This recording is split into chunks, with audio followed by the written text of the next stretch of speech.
Brunswick town of Rexton. After 2 violent days of clashes between native protesters and the RCMP, everyone has agreed to take a bit of a break.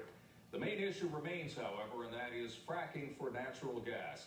A weeks-long protest turned violent when RCMP moved in last Thursday. 6 police cars were torched, 40 people arrested, and a calming off period has been announced Friday night. But when reporters went back to the scene to cover the story, well, things were anything but calm. Take a listen.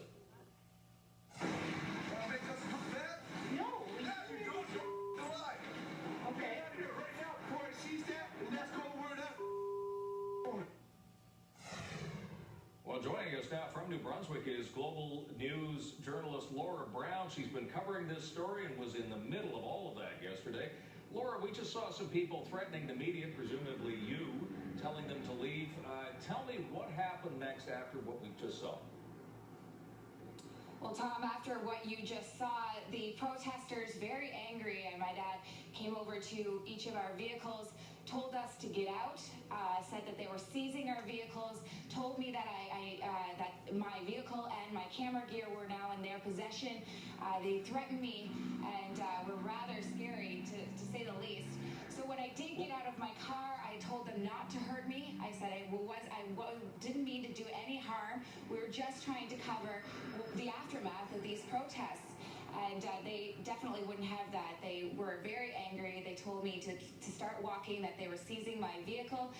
And I asked to get my camera out of the back of the vehicle, and they said absolutely not. To start walking with the other news organizations that were kicked out of their vehicles as well.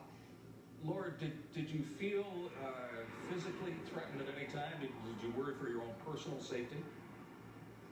Unfortunately, yeah, and I hate to say that, but and you never want to feel that way, especially as a journalist. But it was terrifying, to say the least. Just the biggest moment for me was when they were knocking on my vehicle and telling me to get out, that they were seizing my vehicle.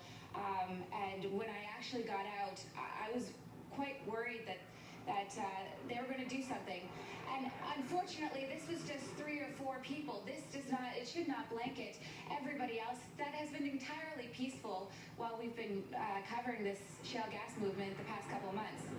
Well, let me pick up on that, because you've been covering this story for quite some time now, and it came to a head where nationally it was noticed last week. But where are we in this story? I mean, the native protesters don't want fracking on what they say is their land. What happens next in all of this? I call it a stalemate, to be honest. I feel like the province is pretty sure that they want to continue with this, see if this could be a possible resource in our province.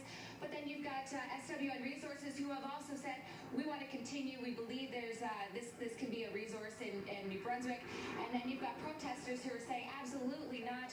We are too worried about our health and our water to let this come into our province, and we don't want this here. So we're at a stalemate right now, and we're waiting to see, actually on Monday, to hear what the judge has to say in regards to the court injunction, which was enforced on Thursday, and now the province and SWN Resources have asked for that injunction to be enforced indefinitely.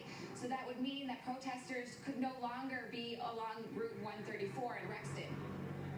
Okay, Laura Brown, Global News in New Brunswick. Glad to see you're safe, Laura. Thanks very much. Thanks, Tom. And that is our show for today. It is shaping up to be one heck of a